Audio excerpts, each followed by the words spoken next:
Hi, so welcome and thank you to everyone for joining today. My name is Ashley O'Carroll and I'm one of the co-founders and co-editors-in-chief of the site magazine. And I'll be hosting today's conversation together with Matthew Claudel, who is a past contributor, but more recently he's been collaborating with us as guest editor of our latest issue, Provisions Observing and Archiving COVID-19. So for today's conversation, we're bringing together contributors from this issue, and it's the first conversation in a series that we'll be hosting called A Live Co-Reading of Provisions. And I'm gonna let Matthew introduce the issue itself in more detail, but first I just wanted to quickly introduce the Site magazine for anyone who isn't familiar with it. So the Site magazine is an independent journal we launched in 2016, and the magazine addresses issues related to design and the built environment. We're particularly interested in using publishing and print media as a platform for supporting debate, change, and advocacy within and beyond the limits of art and design, and for supporting a critical consideration of the relations embedded in our built environment. And we do this by publishing a range of writing types, design projects, and visual formats. And each issue is themed, as you can see from the slides here, and contributors offer diverse interdisciplinary perspectives on the cultural, political, social, formal, and ecological implications of the work that we do as designers and the spaces that we find ourselves within. So with this as context for our discussion, I'm gonna let Matthew introduce the issue provisions now. Hi everyone, thank you for being here, and thank you for your interest in this topic. I think it's one that really matters right now, and it's at the top of mind. So a few months ago, as I'm sure you were experiencing, we started seeing all these kind of interesting features and unique exceptions and things happening in this COVID moment. And these were things like the extension of state power through surveillance technology and contact tracing. But they were also new kinds of community support structures, ways that people were caring for each other through new strategies. It's things like this morning, this past week, we heard that in the United States, ICE is kicking out students because courses are going online. And MIT and Harvard are suing the US government. But at the same time, we're seeing, new ways of using streets, for example. We're thinking about economics in a new sense. So there seemed to be this kind of wild grab bag of things happening in the COVID moment. And so when we were conceptualizing this issue with the Site magazine, we thought it would be really interesting to bring a kaleidoscope of perspectives together. And that seemed like the right approach, because this is a global crisis. It's one that's a common crisis. It's something literally that every single person in the planet is being affected by today. But it's also something extremely personal. It's like a bacterium that's going in your mouth and in your lungs. And so what we asked contributors to do, contributors from around the world, was to share with us provisions. And we meant provisions in two different ways. One was those ad hoc, kind of exceptional, provisional things, those positive and negative things like surveillance or new business strategies, but also provisions as in, what are you carrying with you in your carrier bag that's allowing you to survive, or that's causing you challenges in this present moment? And as a flip side to that, what are you going to carry forward? What are you learning from this moment? What provisions are you going to keep in your bag in the future? And so we got really interesting comments, interesting, very short pieces. They're informal. They're kind of ad hoc and just from someone's perspective and their unique perspective on this moment. And what we saw was these common themes, thematics emerging from the collection. And one of them was fiction. And this kind of hyper narrative, and that's what the one we're going to be talking about today. So Ashlyn's going to describe a bit more about this event and this conversation and how the collection is living forward in the future. Thanks, Matthew. So as Matthew said, we were really delighted with the range and quality of responses that we received from all of the contributors. And we found that there were a number of interrelationships, the themes that emerged amongst the contributions that that were shared and that we wanted to actually elaborate and develop further. So this conversation series really developed as a way of bringing the contributors together and providing a platform to expand on some of the ideas that came forward in the initial contribution. So today we're very happy, we're delighted to be joined by Andres, Xiaowei, and Leon from Traumnovelle to discuss the role of speculative fiction and hypernarrative in times of crisis. So as a very brief introduction to the presenters, Andres Colmenares is the co-founder of IAM, an alternative think tank developing strategic foresight and curatorial design projects using the internet to address the environmental emergency by changing how the digital economy is changing everything. Xiaowei Wang is a designer, writer, and coder.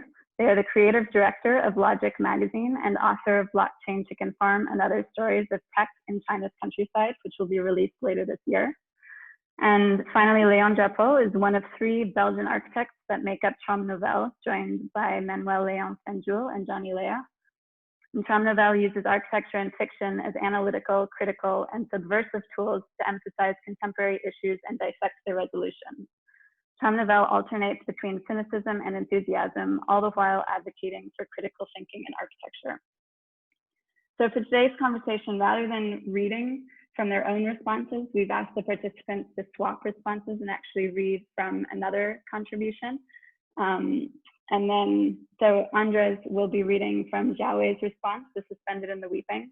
Leon will be reading from Andres's response, The Great Awareness. And Xiaowei will be reading from Traumnovelle's response, Provisional Advertisements.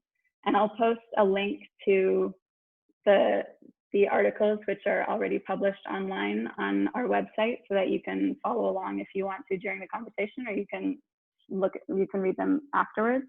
But in each case, the original author will also have a chance to respond to the reading of their own work.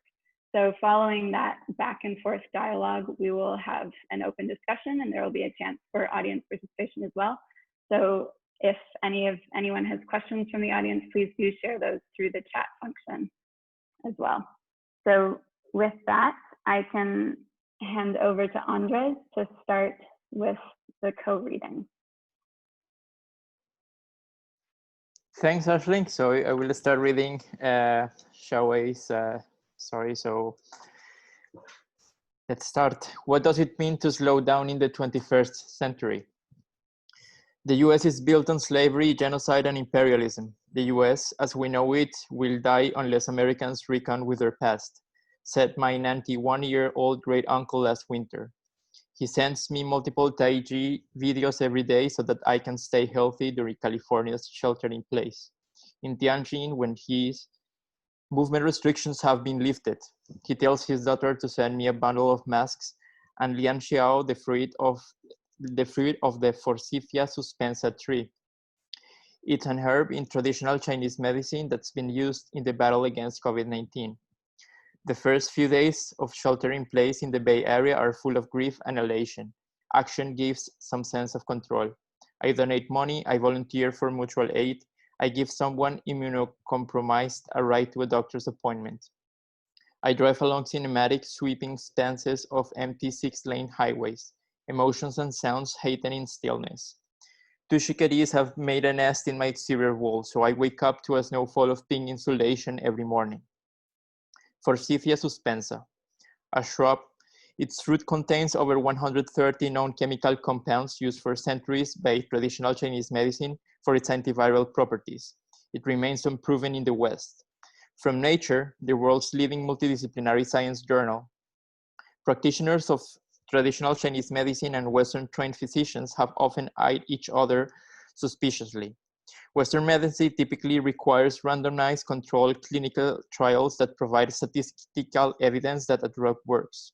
From the TCM perspective, this is too simplistic. Factors that determine health are specific to individuals.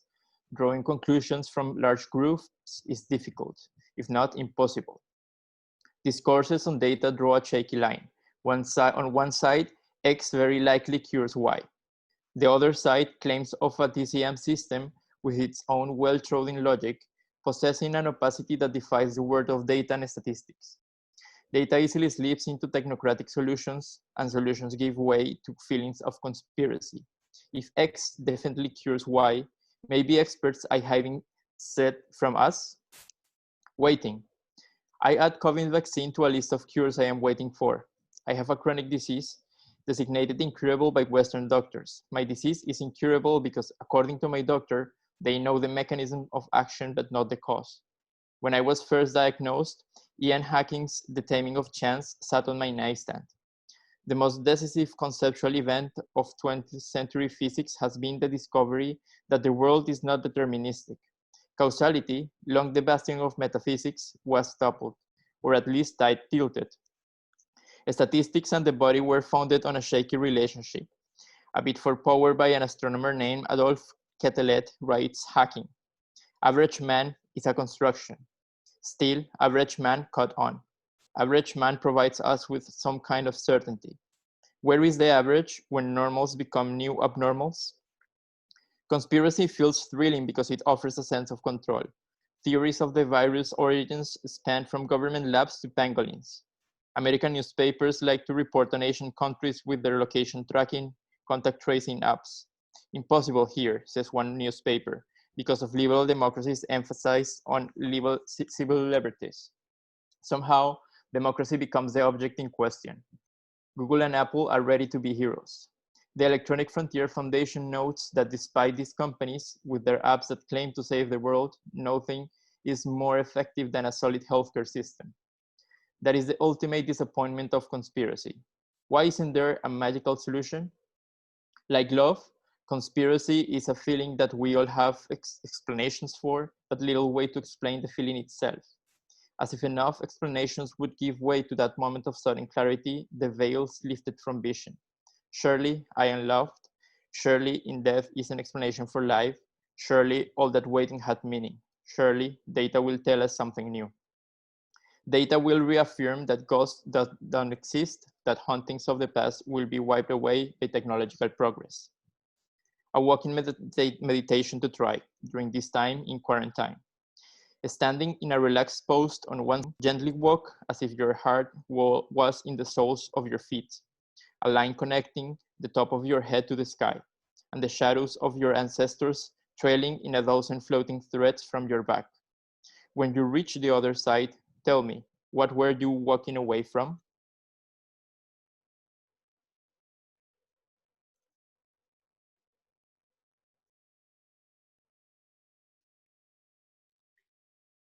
Thank you, Andres. That was wonderful. Thank you, Andres. Xiaowei, can you go next with yours?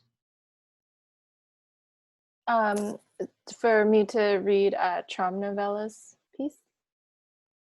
Or maybe first, Xiaowei, if you wanted to maybe respond a little bit to, if you could just talk a bit about your use of narrative in this particular piece, or how personal narrative was, how you use the sort of personal reading and your own personal experience as a way of talking through the crisis in this particular piece of writing. And then maybe the discussion later, we can talk more generally about it. Yeah, so it's actually funny. I think my last travel before shelter in place started was actually in Barcelona, and I saw Andres, and we talked for a while about actually meditation and tarot practices. And I think it's really interesting the tensions between thinking about the speculative and then also these practices that ground us in the present. And through that weaving, I think too, is the individual and the sense of the collective. So for me, that personal narrative is about that tension, both between future and past and present, as well as the individual and the collective. And so I think that it's almost like when you meditate, you're starting from this like act of the self, but then it extends outwards too, right? Yeah, so I think that's the role of speculation for my piece.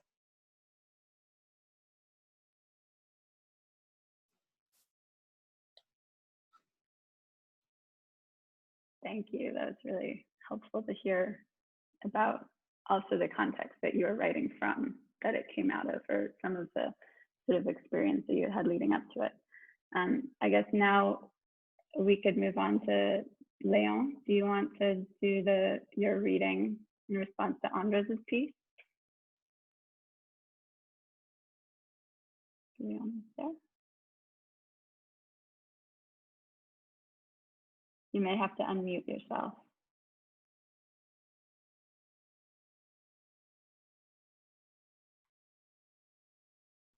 Thank you. I wasn't able to unmute myself, so I was feeling kind of anyway. Yes, thank you.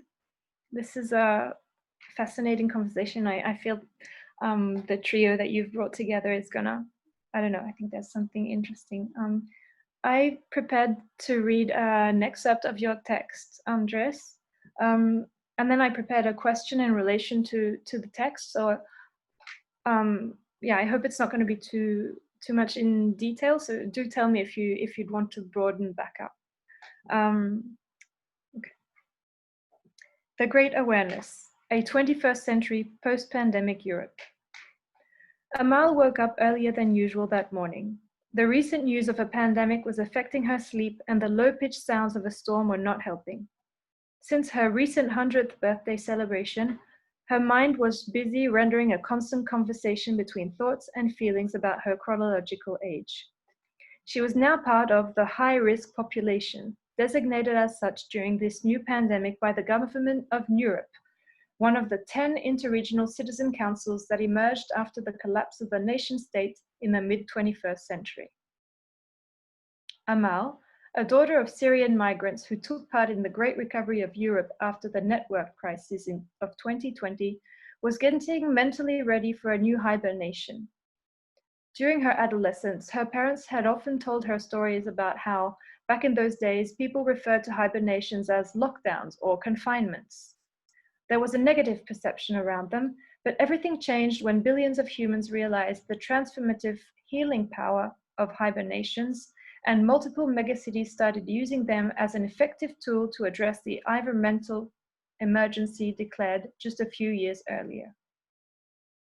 Like many children of the first global hibernation, Amal participated in one of the several time capsule projects and other prospective collective memory experiments that different communities around the world launched back then to fight against social amnesia, sharing deep learnings and feelings across cultures and generations. Right after Amal was born in the spring of 2021, her parents received a necklace and a wooden vessel, both shaped like Apollonian cones, that they should give her when she had lived 1 billion seconds. In the base of the vessel, there was a metal plate with a mysterious code and a set of coordinates identifying the location where a time capsule was installed.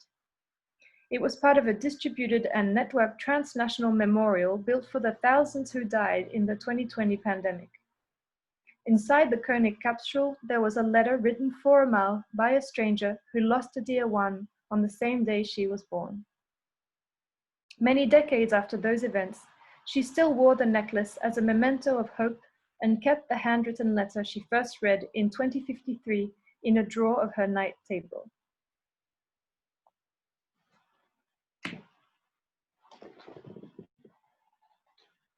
There's a short phrase that I really caught upon while reading your text, Andres. You say, to fight against social amnesia.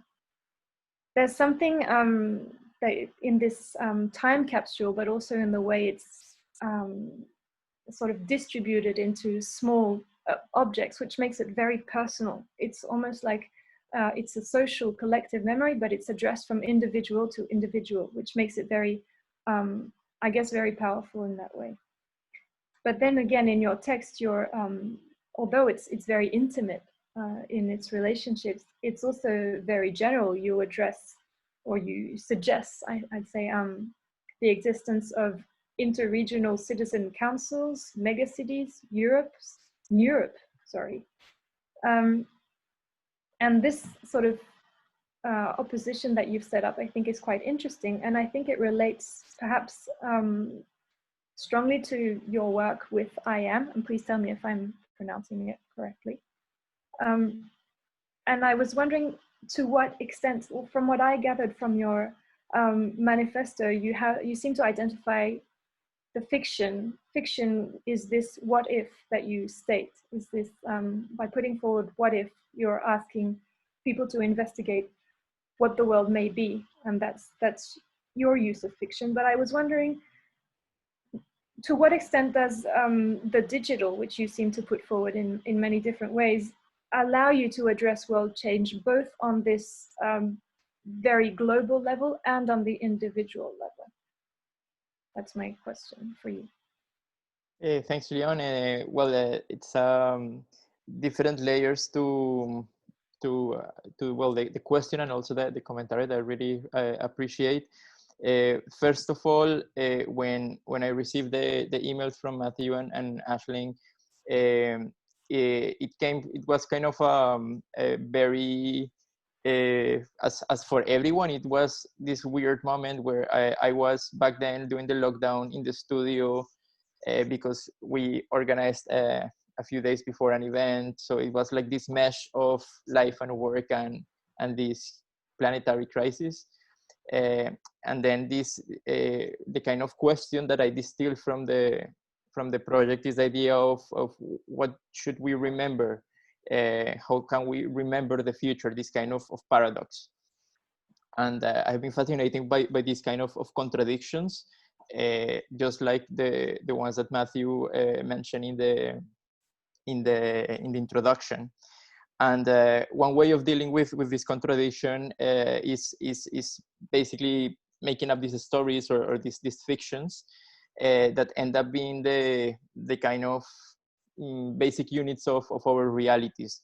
In some previous article that I wrote, I use this phrase that words shape worlds, and I have been very interested in the role of people using stories, to imagine other things that are possible.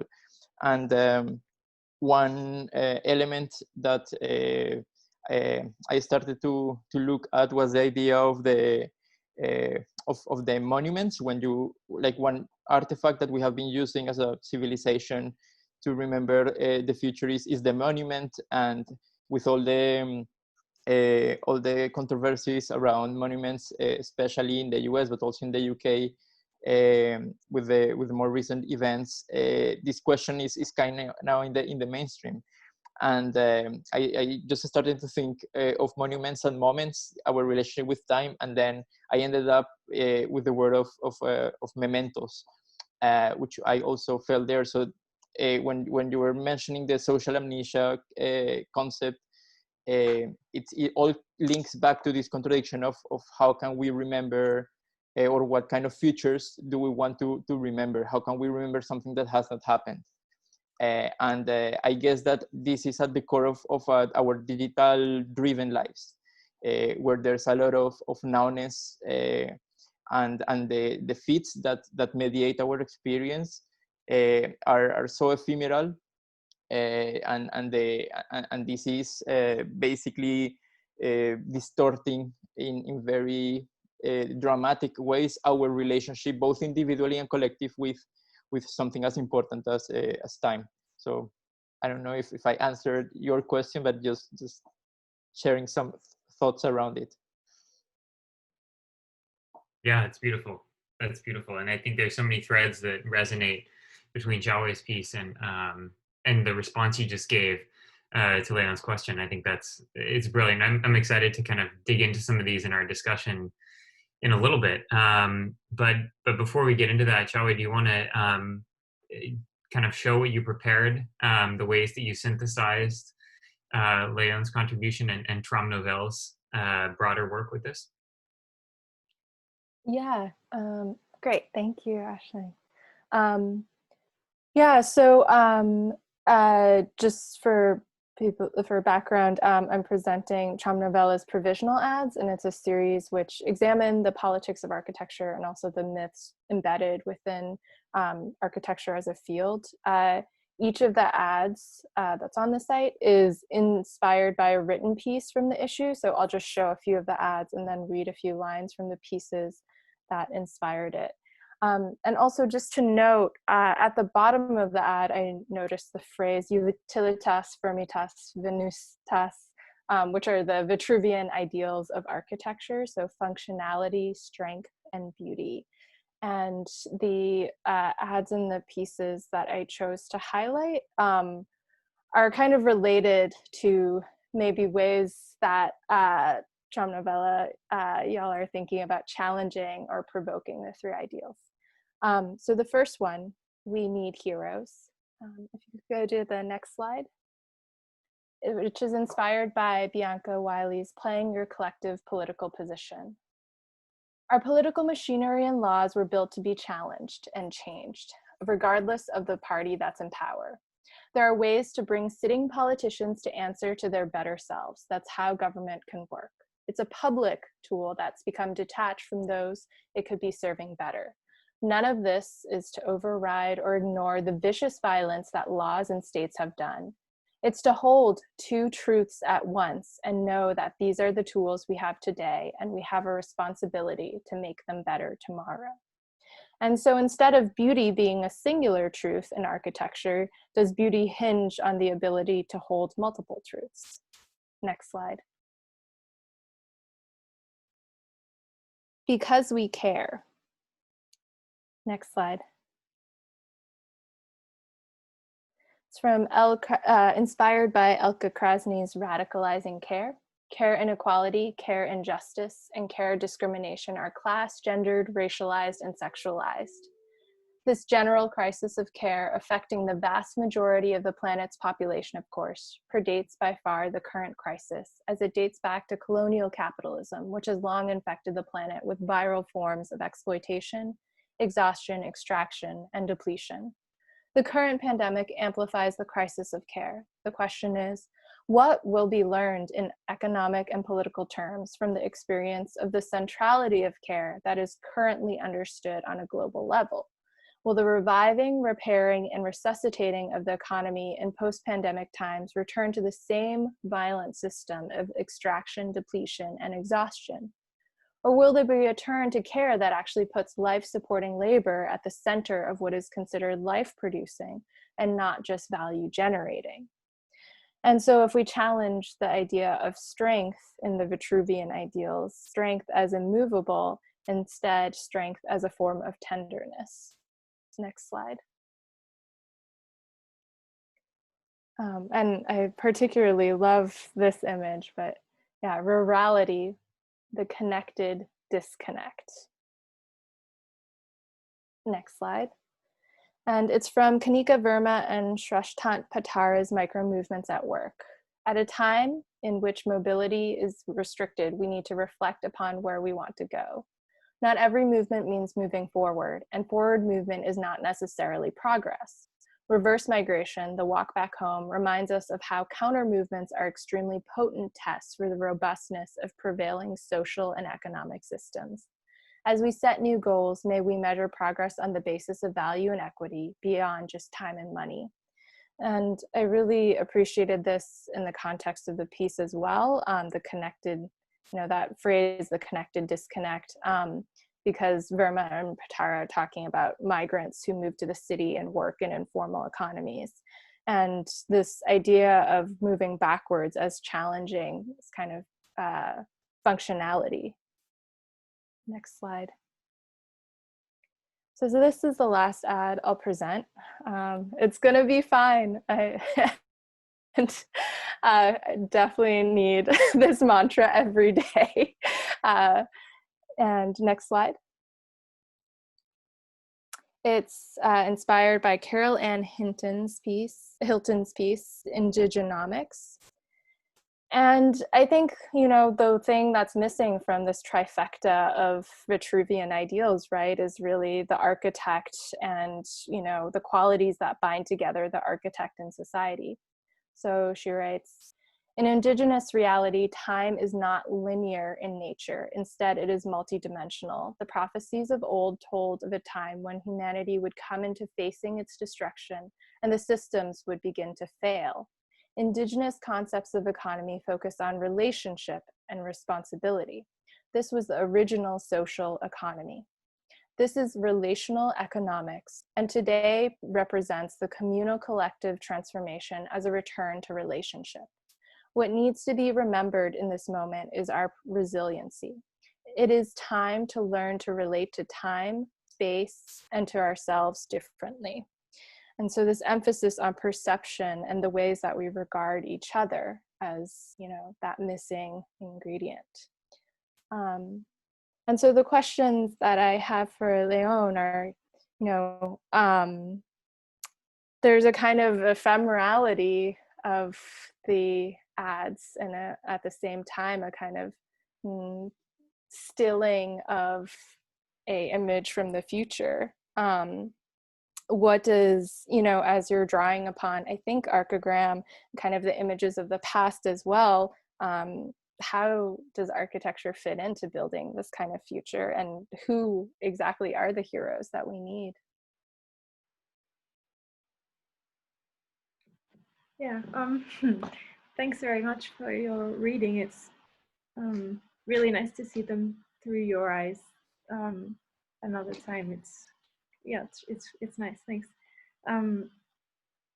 I'd say that the thing that we try to address is that actually, basically, our collages ask exactly the same question that you are asking me.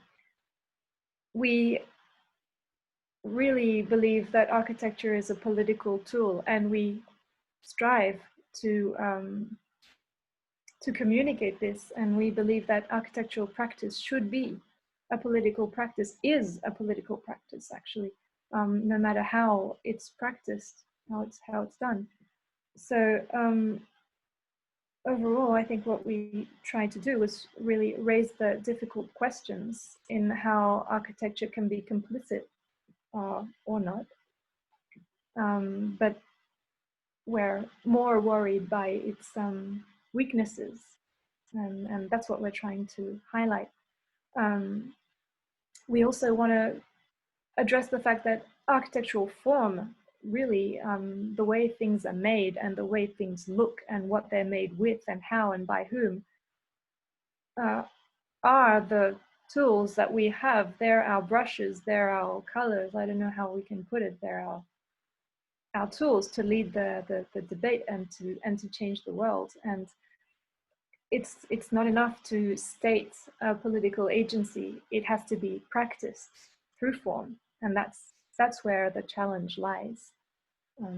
Yeah, maybe I know that I'm not answering the way, or I'm not giving you the answer you'd like, but that's what we try to do.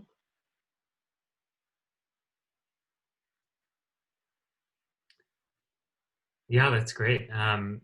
Do any of you have any specific comments on each other's pieces before we dive into a more general discussion and a set of questions that we can kind of curate and also gather from the audience? So inviting you, if you want to jump in there and ask each other questions, we'd love to hear them.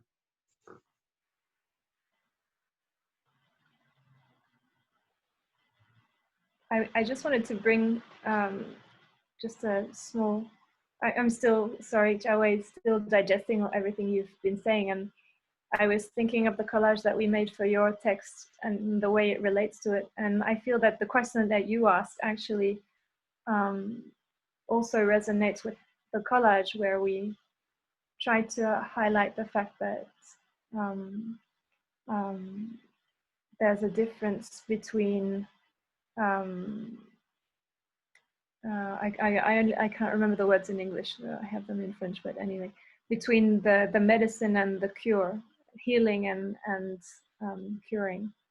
And I think that's basically what you're underlining with this fourth Vitruvian concept of perception or interrelation or humanity or something. This sort of I don't know, the value or the quality of something which is not tangible. So yeah, I thought that was a nice, it makes sense. Thank you. I have a comment, or I guess sort of question for Andres, which is, how do you view how do you view survival in crisis? Because I think there's this sort of dueling set of values, maybe, where survival is, you know, survival of a monument, survival of people, like that is enough. And then there's another view from a lot of the text where it's like, well, it's not just about survival, it's also about care and like really, you know, verdant fruition of life.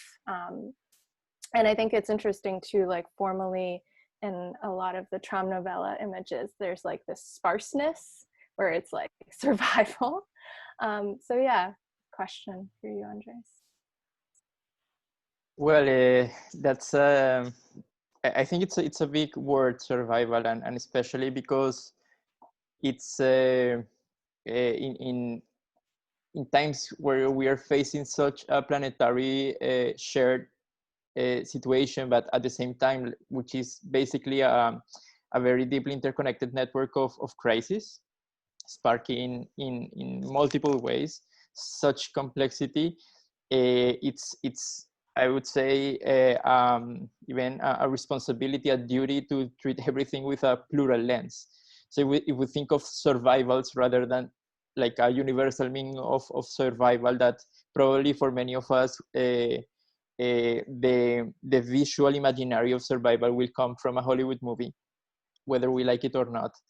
We need to understand what survival may be for, well, you know, people in global south countries, people in our neighborhoods, in like different, and this is something that I try to touch on in what I wrote, is the perception of all of this situation from someone in their 70s. It's the age of my parents, that I have kind of spent more time, well, a little bit more time with them, at least in terms of empathy, trying to be in their place in life, like they already yeah, it's like very different idea of survival where you're in your 70s and depending on so many factors.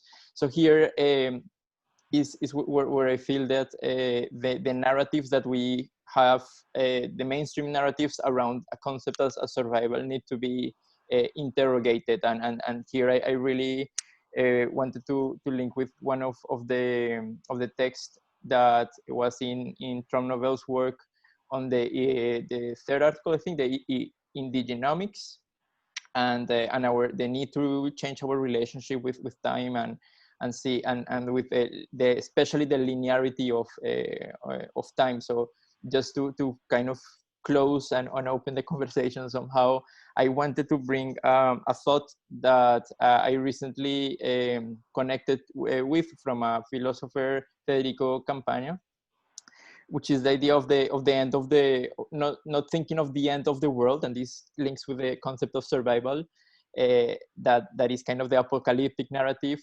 but more the idea of the end of a world, basically that making a distinction between the planet, the cosmic body where we are, and that we are part of it, and the idea of the worlds, or the worlds, and being like my world ending when I die, and so on, and multiple worlds kind of coexisting in the same time space.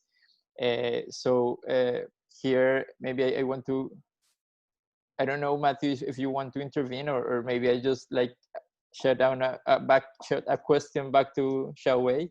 You tell me. Yeah, so I do want to ask a question because it specifically builds on what you were just saying, and please hold your question for Xiaowei. And again, if anyone in the audience has any questions, feel free to type them in the chat. So I thought it was an important framing of this event, that we weren't just talking about speculative fiction, we were talking about hyper narrative also, and that seems to be something that's common among these different the different pieces that we've seen today. So you had this very, very personal piece that Xiaowei wrote, and it's, you know, you're talking about your family, you're talking about your own body, and then you invite us to sort of swallow that story by also walking through a space, our own space, in a way, and so it becomes very, you know, hyper in a sense. It's not just like I'm reading a narrative; I'm also experiencing it. You know, similarly. With Andres, you're talking about this very, you know, personal experience, this person who we fall in love with over just a few hundred words, and you know, it's deeply personal about this past and this future. And then of course with Leon's images, I think it's very personal. You know, the tent, it's going to be fine. You see this explosion outside the tent, but this very sheltered space. It's one that you want to be in. And so what I was struck by is that all of these seem to be, you know, building this hyper narrative, building this very personal and individual experience, and that's what's going to save us, right? That's what's going to get us through. That's what's going to enable us to survive.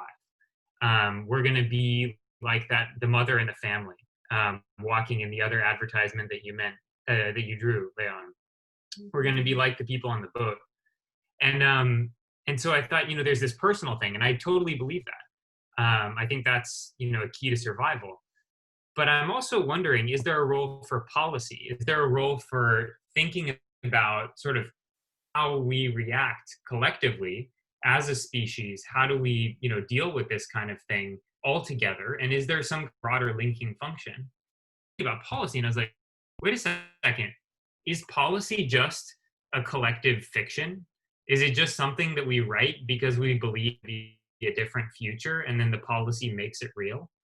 And so I'm wondering, you know, obviously they're designers. You guys are doing things. You guys are intervening on the world. Leon, you talked about the mechanics, the tangible, the tactile of architecture. But I want you to reflect on policy as speculative fiction, because each of you are such, you know, deep thinkers on hyper narrative and speculative.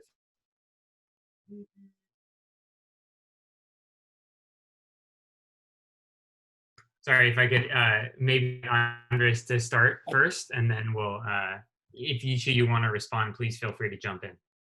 Yeah, sure. So it's interesting to this thought experiment of thinking of policy as collective fictions, and I immediately think of the ultimate policy, right? That is beyond nations, supranational in many ways, which is time.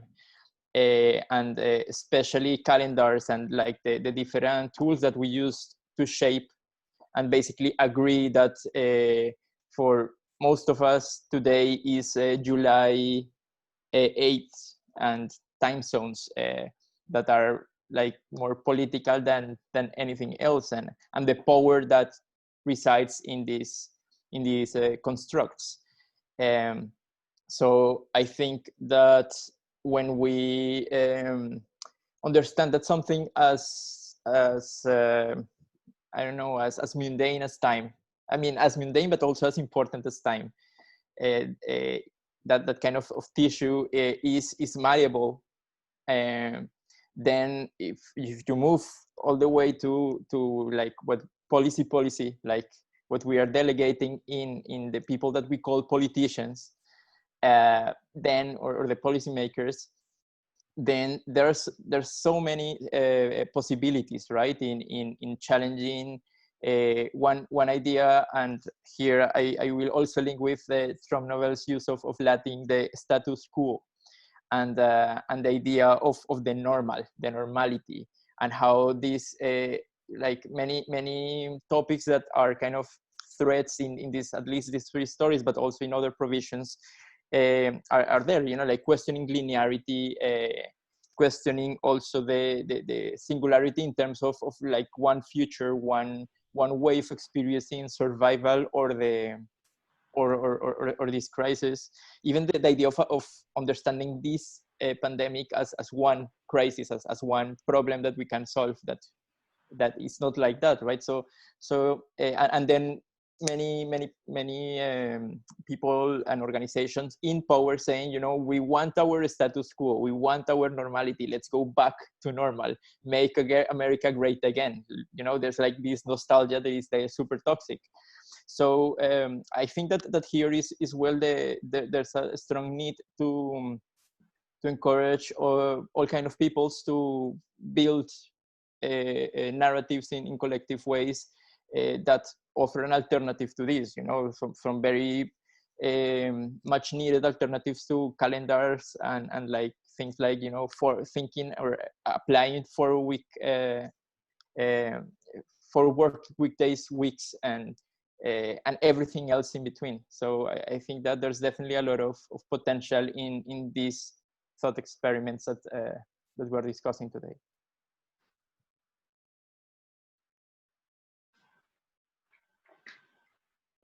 Yeah, thank you.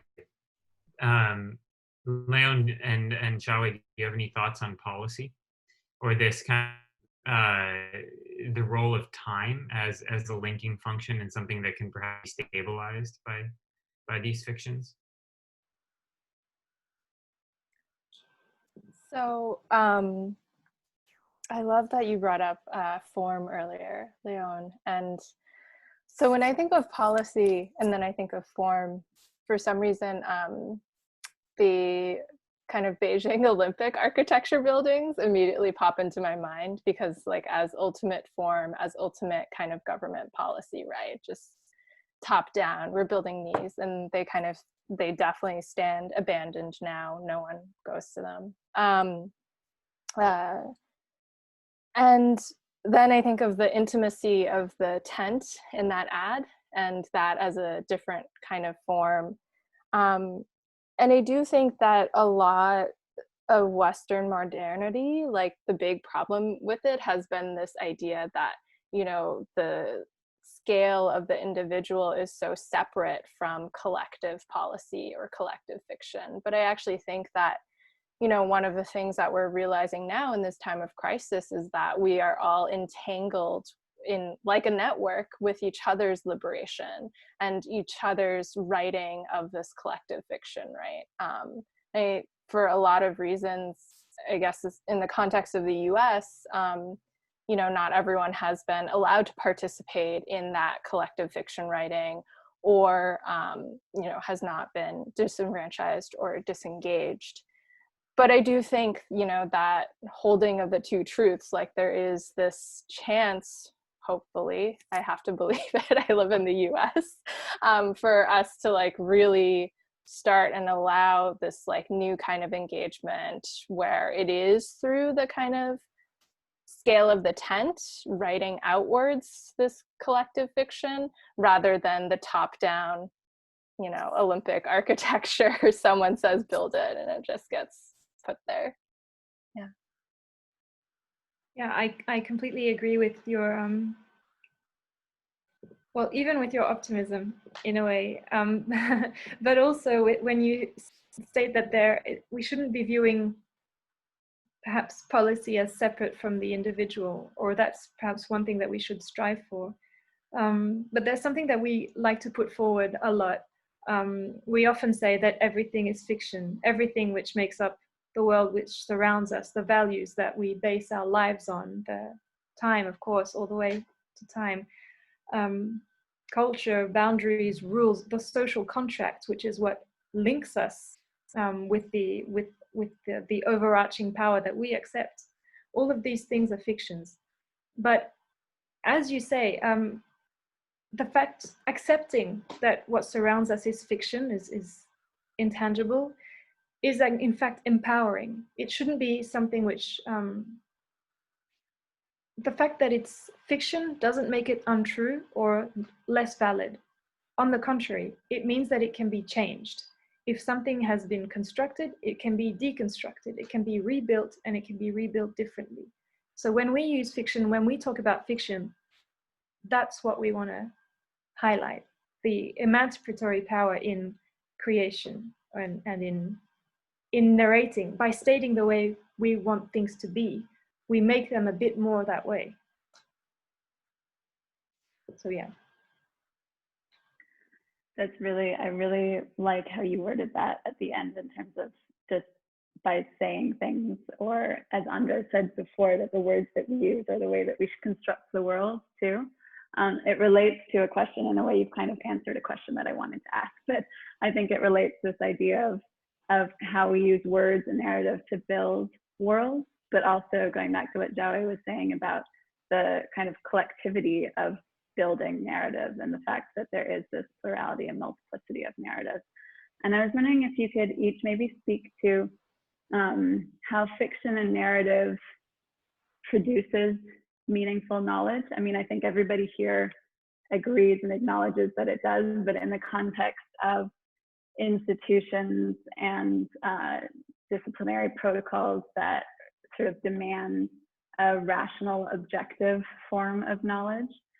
Obviously, the work that you've presented, the way that you're working, and many others as well, recognizes the fact that there's a multiplicity of knowledges and a multiplicity of ways of producing and expressing knowledge. And so I guess I wonder if you can maybe talk about how in each of your practices, or maybe in your observations, how you use or you see fiction and narrative as bringing knowledge to the world, or as a tool for shaping the world or constructing worlds, and perhaps even how it is received, how you see that actually being received in the world, the kind of back and forth of that process.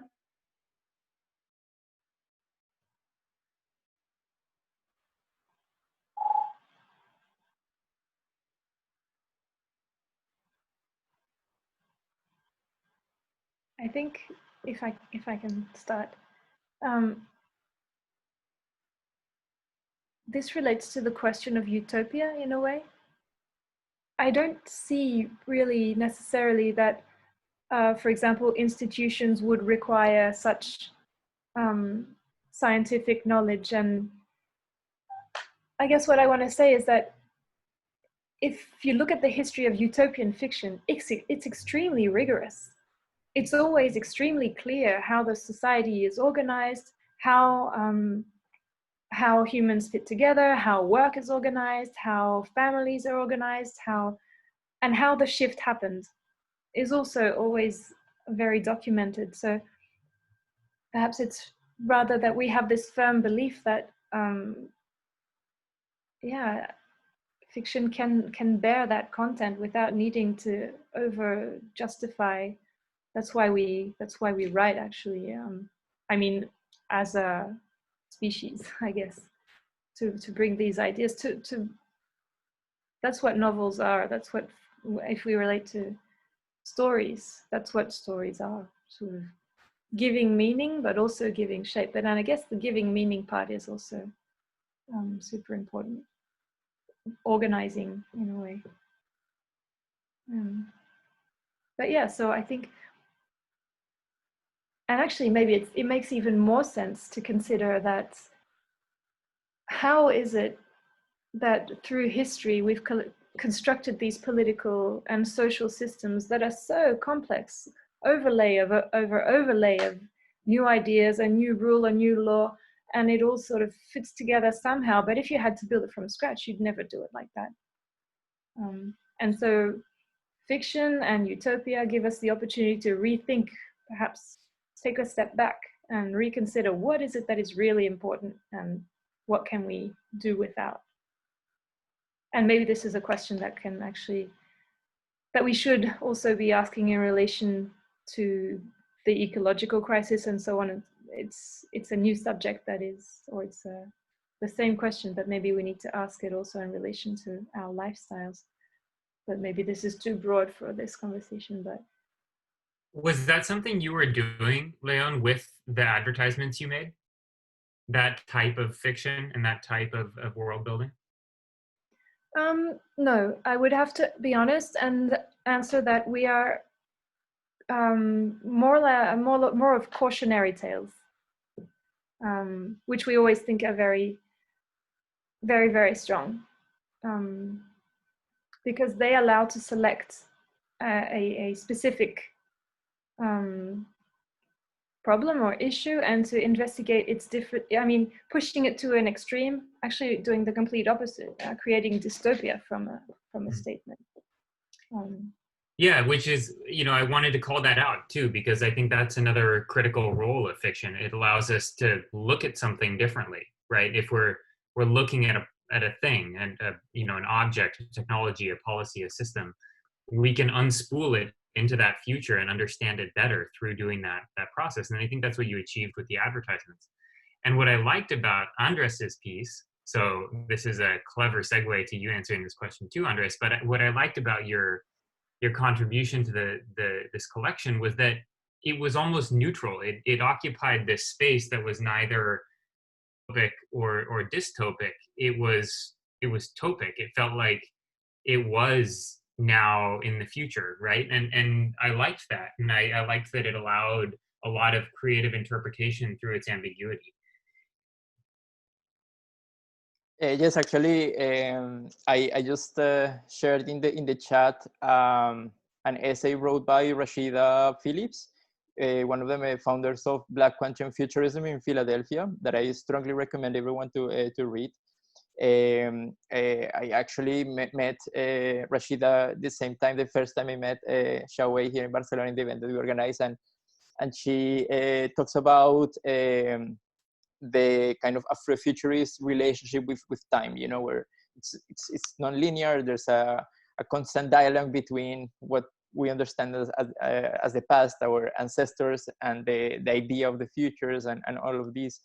And as you will read in that essay that I shared, the power that resides in these ways that narratives are built is enormous. And I think that it's very important that as many people as possible realize, kind of take this literacy in the power of these narratives. And I want to highlight also the difference, a subtle difference between a story and a narrative, right? Stories can be told in multiple ways, and somehow there are the ideas of how we come to the world and religion. All of these are stories.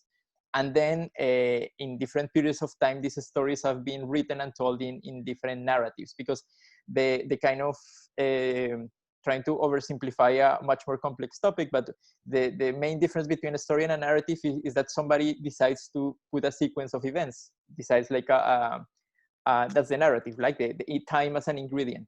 And here is where the intention somehow, or the unintended consequences start cooking. And one very liberating exercise, it was the first time for me to write fiction. I'm not a writer, but I have been using this in our practice in IAM, in different contexts, with in universities, for graduate students, for postgraduate, for masters, but also in companies, very different contexts. The idea of inviting people to create alternatives to Black Mirror. And here, linking back to what Leon was saying about utopian dystopia, we actively invite people to go beyond the dualism of utopia and dystopia, to think, at least as a thought experiment, not of utopias and dystopias as opposites and the only formula somehow. But one of the alternatives that we introduce is to the participants of these kind of workshops is the heterotopias. That was a concept unfolded by Foucault. It's super interesting because it kind of brings this third way of thinking about the topias. But there's also, when you start digging in the if you see more of this like a multidimensional spectrum, there's a lot of possibilities when you start thinking of futures narratives in ways that are multidimensional, plural, when you stop thinking. And this is what I wanted, or I did in my text, which is to constantly shift from 1 billion seconds from now to now to 10 years from now, because there was a letter, and it was a little bit complicated, but it comes back to this idea of the power of the cinematic. And this is quoting a a scholar called Kevin Billy, one of the top experts in the world in the field of video essays. And I was just rewatching a video from one of his lectures where he says that we are missing the cinematic, and one of the aspects of the cinematic is the ability to detach from your reality and be an observer of your own reality, and have an active reflection, and which is completely, or was for many of us, was completely absent until all our routines were disrupted. And at the same time, so I guess that for many of us, the lucky ones, our pandemic experience was a cinematic experience in many ways. So this active reflection at this scale, I think, is allowing for the title, just linking back to this idea of the great awareness. And this is what I hope that we all remember from this moment, and that this is what we transmit, and this is what we're actively working. The time capsule that I described in the story, where our organization is working on it, and we are inviting other organizations to work on it. We need to think actively of what kind of messages we need to transmit to the kind of peoples of 1 billion seconds from now. Yeah, thank you. That's a passionate charge. Ashton, do you want to kind of have any closing thoughts here? Unfortunately, we're running a bit over time. I would have loved to ask a few more questions. Yeah, I feel like the conversation could continue, and in a way it's sort of building up, but it was really, really wonderful to hear each of you talk about the other people's responses, because I think that it even pulled out a lot of these themes about ways of world building, the optimism in fiction, but also the criticality of it, and the way that we can use it just in our daily lives, the way that it really constructs the worlds around us already, but the way that we can hopefully use it also to rebuild and rethink a lot of the systems that are in place today. And I think one of the things that hopefully will come out of the crisis, and I think each of you have sort of pointed to this in your own work, is that this sort of moment of crisis and upending all of the systems that are in place gives us the opportunity to rethink and rebuild. And hopefully it's an opportunity that we can take to do that in a meaningful way, and think and reflect on it, and use fiction and narrative to do that. So I guess hopefully we can all just keep that optimism, but not just stay optimistic, actually see it play out and make some of those changes, and use fiction to improve the world and narratives that we live and how we construct things.